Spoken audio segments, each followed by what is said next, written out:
Hi, it's Felicity, and welcome to this latest insight into language and communications mastery. I'm hugely excited today because I get to introduce you to the godfather of neurolinguistic programming, of psycholinguistics, of hypnotherapy, of psychiatry and psychology and coaching. And that's Milton H. Erickson. Now Milton, he was born at the turn of the last century. He died in 1980, but was primarily his main kind of period of work was between about 1930 and about the sort of 60s and into the 70s. His life itself was phenomenal. He had polio, he had debilitating illnesses that made him bedbound and even unable to speak at times. And he was able to harness the power of his unconscious mind to do the unthinkable, to heal from the kind of illnesses that would have crushed and killed a lesser man. And the insights that he gained, he then taught, to very significant effect. Milton Erickson believed that the unconscious mind is the seat of our creativity and also the seat of our solution generating ability. And if we could just get out of our own way, if we could get out of our mind and let our unconscious, or out of our conscious mind, let our unconscious mind do what it is best able to do, we would find the answers that we were looking for, the solutions, the outcomes. We would be our most dynamic, creative and authentic selves.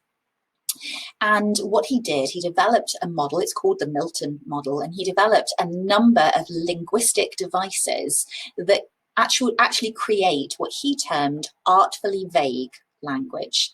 So this is language that we can allow the unconscious mind to interpret and to take us down into essentially a form of trance. It's a way of automatically getting out of our head and into our unconscious.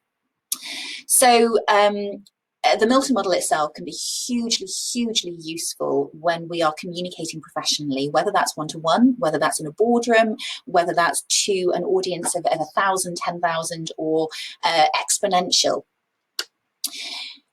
I'm going to cover off one of Erickson's one of his techniques today. I mean, there are dozens, so I'll cover future ones in future insights that I have planned. But I'm going to talk to you today about presuppositions, and presuppositions they're great because you have to assume one part of a sentence is true in order for the whole sentence to be true.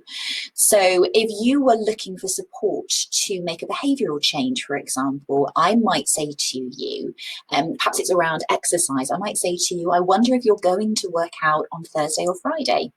Now, the presupposition is that you're going to work out. The question is which day that's going to happen on or around. I might say to you, I don't know how quickly you're going to take this up. I don't know how quickly you're going to make these changes. That's very much focused not around, the question is around the speed with which, it's not around whether you're going to make those changes. My original NLP teacher, John Cassidy Rice, an amazing guy, if you get the chance to check him out, do. He always used to, in our trainings, he would use a presupposition, do you want to learn something else new now? And he would smile while he said it. The assumption is that you have already learned something new and grounded that, and you are now ready. Whenever I hear that one, I always think of him. So just think about how you can use presuppositions within your language to empower other people to get out of their own head, to allow their unconscious mind to go on the journey that it needs to. So remember, a presupposition is where one part of a sentence has to be true in order for all of the sentence to be true. Do let me know how that lands. Let me know whether you regularly use presuppositions, whether you're a fan of Milton model and Milton Erickson himself, or whether this is all new to you and perhaps use some examples, test some things in the comments. Let me know. Do check out #ZenComsMaster for more insights. I'm moving on to the language of negotiation, and I'm really looking forward to sharing some of that with you. I'll speak to you soon.